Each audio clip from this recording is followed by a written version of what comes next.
Hey, so I know I've been a little bit silent for the last 2 weeks, and that's because I've been working really hard on this. It's my new belt grinder that I've put together, and to be honest, I'm really happy with the way it's turned out. It was pretty straightforward, didn't have any problems at all. Here we go. All the knives that I've been sitting there waiting for me to finish this. So I can plug it in and turn it on now. And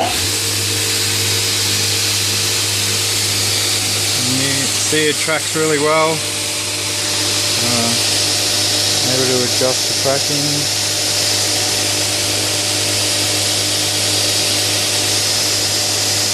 Works beautifully.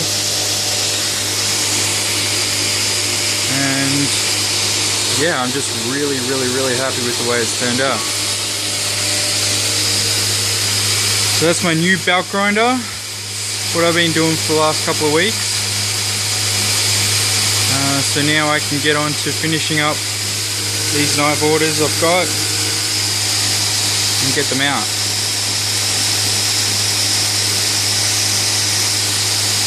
See you later.